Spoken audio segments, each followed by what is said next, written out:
Simon & Schuster Audio presents How to Win Friends and Influence People by Dale Carnegie. Hello everyone, hello everyone, hello everyone. Thank you for just showing up on this channel. Welcome to my channel.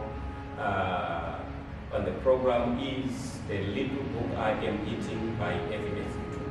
You know, books are powerful, and it happened that this time I was just reading a book with so many life principles about how to win friends and influence over people by Dale Carnegie. You know, this book is so powerful. One principle that stood out for me that I applied and it worked for me is the principle of showing appreciation, not criticizing, not condemning, but to show a heartfelt appreciation, not flattery. I learned that the difference between the two, between appreciation and flattery, is that appreciation comes from the heart out, but flattery comes from teeth out. Any person who is wise, who is not really thirsty for appreciation, they can pick flattery, they can distaste whatever you're going to say, just because you are saying things that you are not really meaning from your heart. So you see, we are going to power cuts in Zimbabwe, and it happens that when I was just one of these days when I wanted to go to it, we got off guard by electricity power cuts, and I no God for me to go to it. So my wife woke up and she compromised, and usually I'm known as a person who quickly registers the complaint and things that displeases me. So even if it means that this is happening repairing, I also register repairing. But you know what? When I read this Facebook, it changed. So I allowed it to compromise. And you know, in the clothes, when we ironed, we used something else. And you know, she did something wonderful with what she had to do that morning. And then instead of registering, I was just quiet. And then after that, I went on to appreciate it from my heart. Because I was understanding the situation, I just appreciated it. So thank you for just compromising and making things work for me today. You know, she was fine about it. The following morning, she went on to explain how that things happened, how that changed me, how that caused me to want to do many more things for me, for marriage, even for my personal career. You see, it's an amazing state to have your wife support you in what you are doing.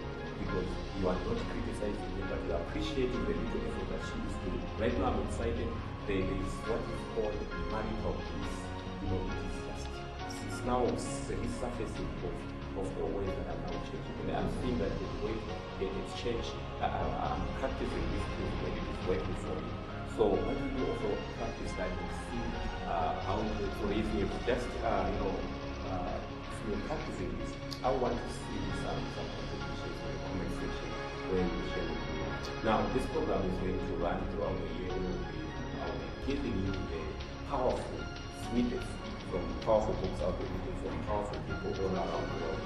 So why can't you go ahead and just listen to this audio part of the book, which is from the author himself. The last part of that appreciation. There are so many principles. And if you haven't subscribed, I want you to really go ahead and subscribe so that you won't miss anything new that I will post. I promise this year I will be posting, this year I will be communicating, this year I will be in connection with you. I want also to hear your feedbacks, what's happening around you. And I'm so blessed to have you.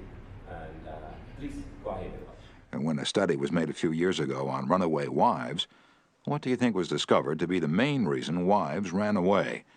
It was lack of appreciation. And I'd bet that a similar study made of runaway husbands would come out the same way. We often take our spouses so much for granted that we never let them know we appreciate them. A member of one of our classes told of a request made by his wife. She and a group of other women in her church were involved in a self-improvement program. She asked her husband to help her by listing 6 things he believed she could do to become a better wife. He reported to the class. I was surprised by such a request. Frankly, it would have been easy for me to list 6 things I would like to change about her, My heavens, she could have listed 1,000 things you'd like to change about me, but I didn't. I said to her, let me think about it and give you an answer in the morning.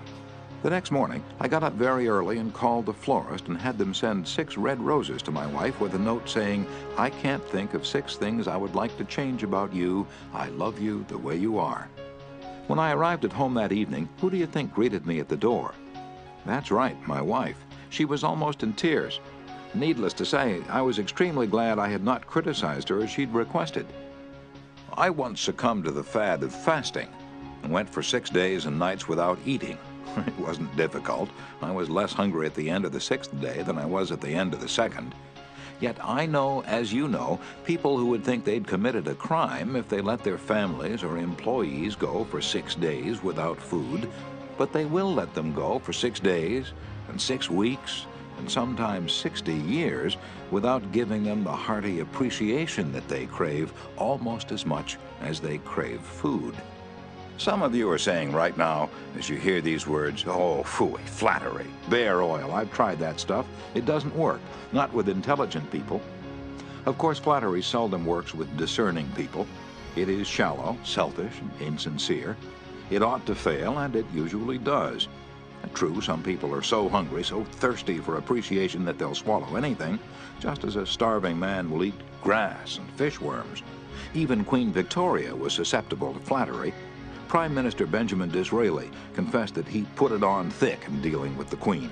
To use his exact words, he said, spread it on with a trowel.